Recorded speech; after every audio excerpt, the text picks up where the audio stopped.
Occasion ఏదైనా location ఎక్కడైనా తెలుగువారి వేడుక అంటే ఆలివ్ మిఠాయి ఉండాల్సిందే. మిఠాయి అంటే ఆలివ్. కొన్ని రోజులు గ్యాప్ ఇచ్చిన వర్షాలు మళ్లీ కురవనున్నాయి. బంగాళాఖాతంలో ఈ నెల 13న అల్పపీడనం ఏర్పడే అవకాశం ఉందని భారత వాతావరణ విభాగం తెలిపింది. ఇది పశ్చిమ వాయువ్య దిశగా ఏపీ, ఒడిశా, తెలంగాణ వైపు కదిలే అవకాశం ఉందని, దీని ప్రభావంతో ఈ నెలాఖరు వరకు తెలుగు రాష్ట్రాలలో విస్తారంగా వర్షాలు కురవచ్చని పేర్కొంది.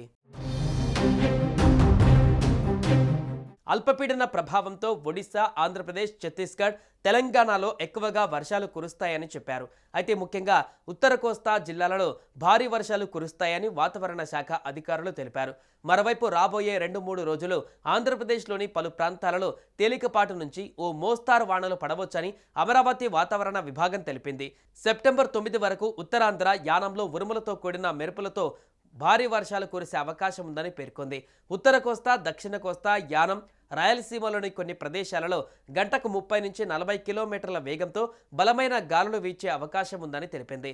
సెప్టెంబర్ 10-11 తేదీలలో ఉత్తర కోస్తా, రాయలసీమలలోని పలు ప్రాంతాలలో భారీ వర్షాలు కురిసే అవకాశం ఉందని పేర్కొంది. ఇదిలా ఉంటే ప్రస్తుతం వాయువ్య బంగాళాఖాతం ఆనుకొని ఉన్న పశ్చిమ మధ్య బంగాళాఖాతంలో దక్షిణ ఒడిశా, ఉత్తరాంధ్ర తీరాల మీదుగా ఉపరితల ఆవర్తనం కొనసాగుతుందని ఏపీ విపత్తుల నిర్వహణ సంస్థ పేర్కొంది. ఈ ప్రభావంతో ఇవాళ శ్రీకాకుళం, విజయనగరం, పార్వతీపురం మన్యం, అల్లూరి సీతారామరాజు, విశాఖపట్నం జిల్లాలలో అక్కడక్కడ తేలికపాటి మోస్తారు వర్షాలు పడే అవకాశం ఉందని తెలిపింది. మిగతా జిల్లాలలో తేలికపాటి వర్షాలు కురిసే అవకాశం ఉందని పేర్కొంది. ఆంధ్రప్రదేశ్లో గత 2 రోజుల నుంచి ఉష్ణోగ్రతలు కొంత పెరిగాయని విశాఖ వాతావరణ శాఖ తెలిపింది. సాధారణ ఉష్ణోగ్రతల కంటే 2 నుంచి 3 డిగ్రీలు అధికంగా ఉష్ణోగ్రతలు నమోదయ్యాయని చెప్పింది. అలాగే ఉక్కపోత కూడా ఎక్కువగా ఉందని వాతావరణ శాఖ తెలిపింది.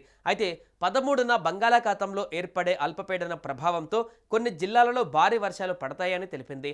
నెల్లూరు, ప్రకాశం, గుంటూరు, కృష్ణా, పశ్చిమ గోదావరి, తూర్పు గోదావరి జిల్లాలలో భారీ వర్షాలు నమోదయ్యే అవకాశం ఉందని తెలిపింది. రాయలసీమలలోని కొన్ని జిల్లాలలో కూడా భారీ వర్షాలు నమోదయ్యే ఛాన్స్ ఉందని కూడా వాతావరణ శాఖ తెలిపింది. కొన్ని జిల్లాలకు ఆరెంజ్ అలర్ట్ జారీ చేసింది. అటు తెలంగాణలోనూ తేలికపాటు నుంచి మోస్తారు వర్షాలు కురిసే అవకాశం ఉందని హైదరాబాద్ వాతావరణ శాఖ తెలిపింది. వర్షం లేకపోవడంతో సాయంత్రం వేళ ఉక్కపోత వాతావరణం నెలకొంది. ఉష్ణోగ్రతలు కూడా 2 నుంచి 3 డిగ్రీల వరకు పెరిగినట్లుగా హైదరాబాద్ వాతావరణ శాఖ తెలిపింది. అయితే 13వ తేదీన బంగాళాఖాతంలో ఏర్పడే అల్పపీడన ప్రభావంతో సంగారెడ్డి, నల్గొండ, హన్మకొండ, వరంగల్, వికారాబాద్, రంగారెడ్డి, నిజామాబాద్, నిర్మల్, ములుగు, మేడ్చల్, మల్కజ్గిరి, మెదక్, కొమరంభీం, ఆసిఫాబాద్, కామారెడ్డి, జనగాం, హైదరాబాద్, భద్రాద్రి కొత్తగూడెం జిల్లాలలో భారీ వర్షాలు పడతాయని పేర్కొంది. ప్రజలు అప్రమత్తంగా ఉండాలని హైదరాబాద్ వాతావరణ శాఖ హెచ్చరించింది. గంటకు 30 నుంచి 40 కిలోమీటర్ల వేగంతో ఈదురుగాలులు వీచే అవకాశం ఉంది. సుమన్ టీవీలో మీ పర్సనల్ అండ్ బిజినెస్ ప్రమోషన్స్ కోసం కింది నెంబర్కి కాంటాక్ట్ చేయండి. డ్రగ్స్, గంజాయి లాంటి చెడు వ్యసనాలకు దూరంగా ఉండండి. తాత్కాలిక ఆనందం కోసం జీవితాలని నాశనం చేసుకోవద్దు. డ్రగ్స్ విక్రయాలు, దందాలు నిర్వహిస్తే 1800-599-6969 టోల్ ఫ్రీ నంబర్ కి కాల్ చేయండి. డ్రగ్స్, గంజాయిని నిర్మూలిద్దాం, భవిష్యత్తును కాపాడదాం.